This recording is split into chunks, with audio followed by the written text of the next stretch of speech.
ili kuweza kupatikana na watu ambao wanaitwa maadui. Si lazima uwe umefanya jambo mbaya au umewakosea.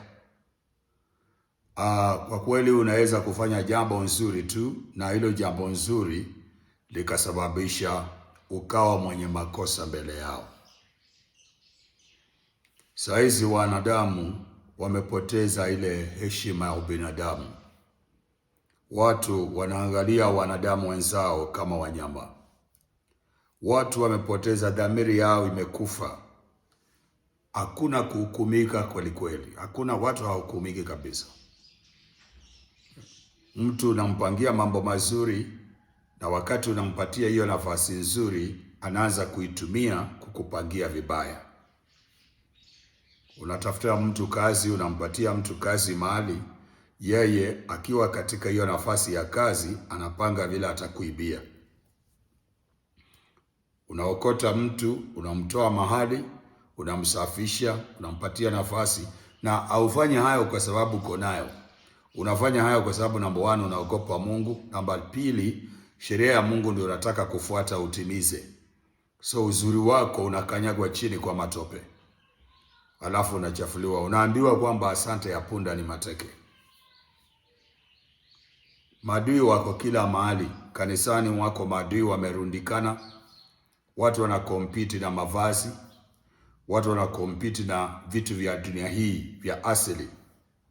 Unakuta wahubiri vile wanaringa, naendesha gari fulani, wewe una nini? Mimi na nyumba fulani nimejenga, nina hii na hii na ile. Mungu amenibariki.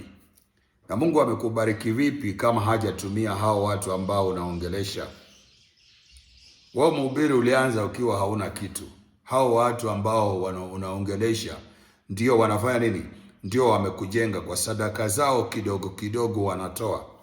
Ndio wewe umetumia kuweza kujinua, kuweka magari za barabara za biashara, kuweka mahoteli, kujenga manyumba za biashara, kujenga mashule za biashara. Unaweka watu kwa kanisa, unawaambia unajenga shule ya huduma, shule ya kanisa ya primary, ati mradi wa kanisa, wakati ambapo watu wanachanga pesa za sadaka zao zinajenga hiyo shule. Alafu unaanza kulipisha kiwango ambacho hata mshirika mtoto wake hawezi lipia hapo. Alafu unajidai. Sasa wahubiri tumejigamba sana. Tupunguze majigambo, tuhubiri neno. Kama ni wewe umeitwa kwa neno, hubiri neno. Waja mambo ya majigambo. Maana kusema nina nyumba nzuri, na nyumba 10, navaa vizuri, na kula kile nataka, naenda, hiyo kiburi yote na maringo hiyo ya vitu vinavyofaa, unaringia wala ambao hawajainuka. Hiyo yote si injili. Hiyo ni majigambo mzee. Punguza majigambo. Mungu aliyekuinua anaweza inua mwingine. Anayebariki yule nyumba anabariki yule mwingine. Hana mpangilio, hana upendeleo, anainua yoyote. Uliyomcheka leo, kesho utamhitaji. Sasa maadui wako kwa nyumba ya Mungu, makanisa, wahubiri wanakompiti, washirika wanakompiti, makanisa yanakompiti. Unajidai vile wewe ndio uko karibu na Mungu kuliko wale wengine. Mtu yeyote anayeenda kanisa anatamani kuwa na Mungu. Ukiona mtu yeyote anafanya mambo ya Mungu, anatamani kuwa na Mungu. Lakini sasa tuache hiyo. Wadui umejaa kanisani. Wadui umejaa katika maboma yenye tumezaliwa nao. Watu tumezaliwa katika maboma ambao enemies, household enemies. Household enemy ni watu ambao umezaliwa nao. Hawataki kuona ukienda vizuri. Unabandikwa maneno kweli kweli. Unaweza kuitwa mchawi ukianza kuinuka. Unaweza kuitwa mrogo, unaweza kuitwa Freemason, unaweza kuitwa mwizi, unaweza kuitwa mwongo, unaweza kutukana na majina. Na wewe unaweza kutumika wakati wanatukana, wewe tena ndio unawalisha. Wewe ndio una provide. Kuna mtu alinipandika majina na akaulizwa na mtu, lakini huyu mtu unaongea habari zake. Si huyu mtu ndiye anakusaidia. Na wakati alikuwa anaongea hiyo maneno, viatu alikuwa amevaa zilikuwa ni zangu. Nguo yenye amevaa nimpeleka nikamnunulia. Na hata zenye alikuwa amevaa siku hiyo ilikuwa ni zile mimi nimevaa, nikatoa nikampa.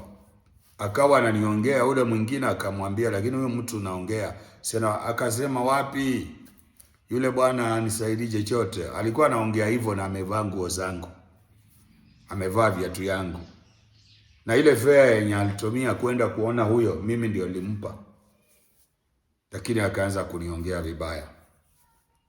Enemies of a man are the members of their own house. Household enemies. Ukiona mtu ambaye amekuwa adui wako ama anakupangia mabaya, usifikirie lazima umkosee. Kuna mambo mazuri tu unaweza fanyia mtu na akatumia hayo mambo mazuri kwa sababu ya huo uzuri wako akakupangia mabaya. Hata Mungu ako na maadui, na kama Mungu ako na maadui, wewe utakosa maadui kweli? Mungu ni anatulinda na hao watu wako mafriend, maadui ambao ni marafiki, watu ambao wanacheka na wewe ukigeuka wanakupaka matope. Kuna competitive enemies, watu ambao hawataki kuvumilia utukufu wako, wanakompiti na wewe. Kuna mzee mwingine aliingia kwa shida Mombasa, hata na kompiti, huyu apostle kama anaendesha gari hii, basi hata lazima mimi niendeshe hii gari. Jamaa mbaya hata si mhubiri, mtu wa biashara tu. Kaniona anapita, watu wamwambia, huyo ni nani? Anambia, huyo ni apostle. Anapita hapo. Apostle Tayo kama anaendesha gari kama mimi lazima. Ya nini? Ya nini kujiumiza? Ya nini kuumiza jamii, kufanya competition na vitu vya dunia? Kiwango chenye Mungu amekupa, hicho tulia nacho. Bwana atakuinua kwa kipindi chake. Usikimbize na vitu ambavyo unapitwa navyo, vitu ambavyo huwezi kufikia. Sikimbizwe navyo. Tulia tu. Pale Mungu amekuweka hapo atakusongesha.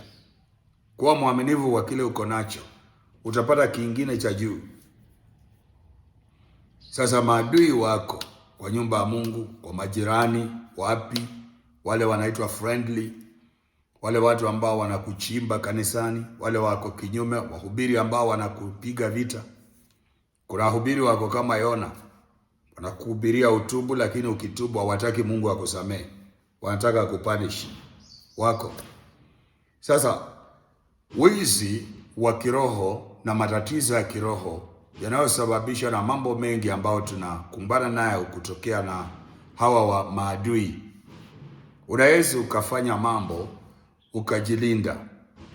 Bwana asipoulinda mji, hao walindao wafanya bure. Lakini kama Bwana analinda mji na majambazi wanakuja tu, pamoja na ulinzi wa Mungu, majambazi watakuja tu na wataua watu, na mtasema na Bwana alikuwa analinda mji. Nataka nikueleze kitu moja. Kuna sehemu yako na kuna sehemu ya Mungu. Unaweza kufanya nini kujilinda na watu hawa? Tafuta wembe mpya, kata makucha yako 7 ya vidole vya mikono, kata nywele 7 kwa kichwa yako. Tafuta nywele 7, uzi 7 za nywele. Alafu tafute makucha ya miguu 7 kwa vidole vyako. Kata huku 3, kulia upande wa kulia kata 4, upande wa kushoto kata 3. Alafu upande wa kulia, mkono wa kulia huu kata 4, mkono wa kushoto kata 3. Nywele kata 7. Uzi 7 za nywele. Hizi vitu weka kwa kikombe fulani au kitu fulani kama kikomba ama kichupa ama nini, something like that. Hata inaweza kuwa plastic ama ya kioo, kama hii glasi ama kama nini, na iwe na kifuniko. Tafuta jivu ambayo imepikwa na kuni, matokeo yale baadaye imepikwa na kuni, sio ile ya makaa. Ile ya kuni, mtu amepikia kuni alafu ikabaki jivu. Tafuta hiyo jivu uweke ndani ya hiyo mkoba, hiyo kikombe. Alafu tafuta chumvi ya baharini kidogo tu uweke ndani. Na nielewa mtu wa Mungu. Kitu kingine ambao utafanya, tafuta mafuta original ya olive umwage ndani. Alafu tafute mafuta ya nazi ambayo haijachanganywa, miracle oil ya nazi umwage ndani. Alafu uandike majina yako kwa karatasi nyeupe, ufunge, alafu tumbukize ndani, ufunge. Uanze kuombea ulinzi. Kama kuna yeyote aliyechukua chochote kutoka kwa kazi ya mikono yako, ndio maana inalemazwa, haiendi vizuri, hiyo baraka irudishwe. Na pasiwe na mtu yeyote atakaye tempa na kazi ya mikono yako, maana Bwana ameibariki na hakuna laana itakayoishika. Hiyo maombi inaitwa prophetic declaration and affirmation prayer. Utaomba Mungu, Bwana linda, umebariki kazi ya mikono yangu, sasa ilinde. Iwapo kuna mtu yeyote ambaye alienda na utukufu wangu, akachukua utukufu wangu, irudishwe.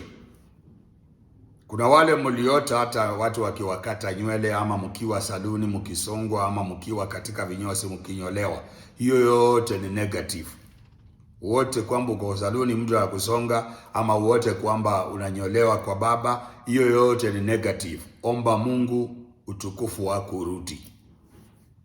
Kama kuna yeyote aliokota mchanga mahali miguu yako ilikanyaga, kumbuka umekata makucha ya miguu, ya vidole vya miguu na vidole vya mikono na nywele, umeweka kwa mkoba. Unaomba ukiwa umeshika hiyo mkoba.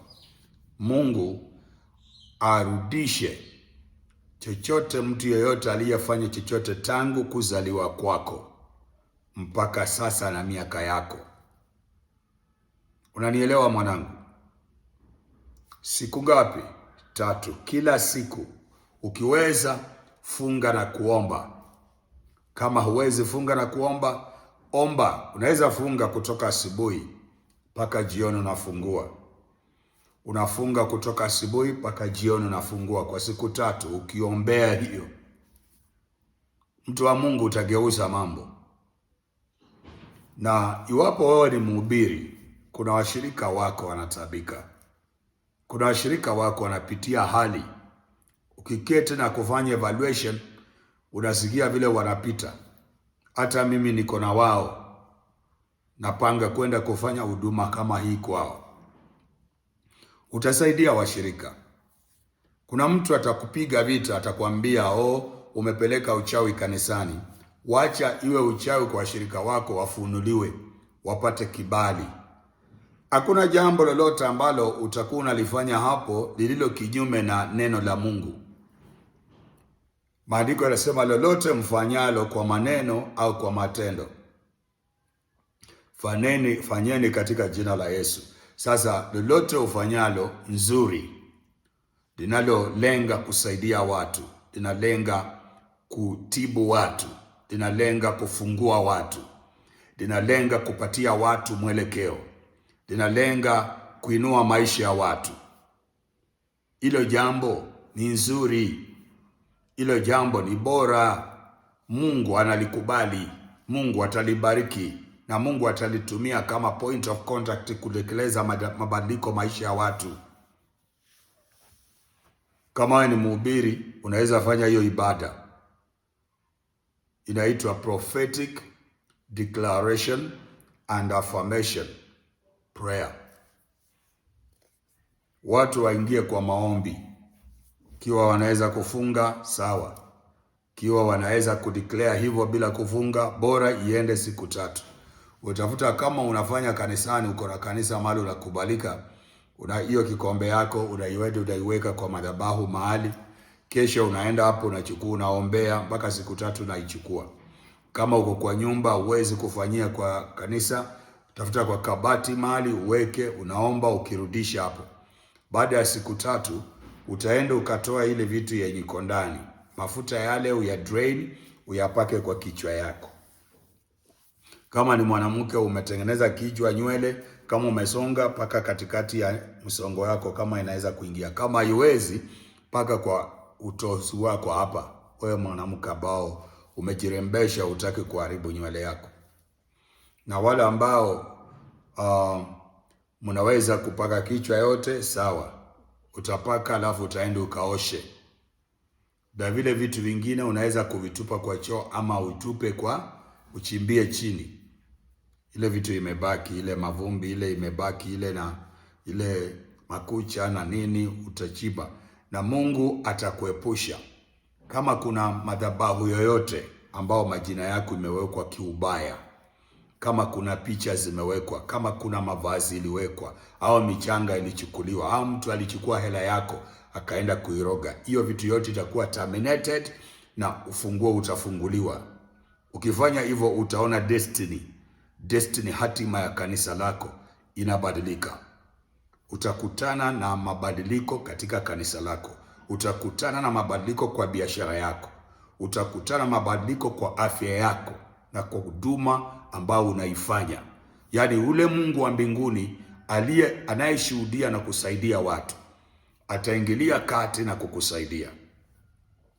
Wewe kama ni mtu nasimamia watu kwa masuala ya kanisa, usiogope kufanya huduma hii. Ni kuponya watu. Ni kuponya watu, mtu wa Mungu. Asante kwa kunisikiliza. Hivyo ndivyo utajilinda. Huduma ya ulinzi. Ibada ya ulinzi. Bwana asipoulinda mji, hao walindao wanakesha bure. Lakini pamoja na Bwana akilinda, nyumba zote Kenya hii na dunia hii ziko na milango. Makanisa yote ana milango. Chabi ziko za kufunga vifuli. Lakini Bwana asipoulinda mji, hao walindao wafanya bure. That's why ukitengeneza hivyo unahusisha Mungu kwa maombi na kutafuta uso wa Bwana, utaona mema na mabadiliko katika maisha. Nifuate kwa Facebook, nifuate kwa TikTok, nifuate kwa Global Solution, nifuate kwa Global Solution TV YouTube channel, nifuate kwa Global Solution for All Mankind. Sikiliza mafundisho yote ninayofundisha. Mungu akujalie. Facebook page niko pale. God bless you, sir. Thank you.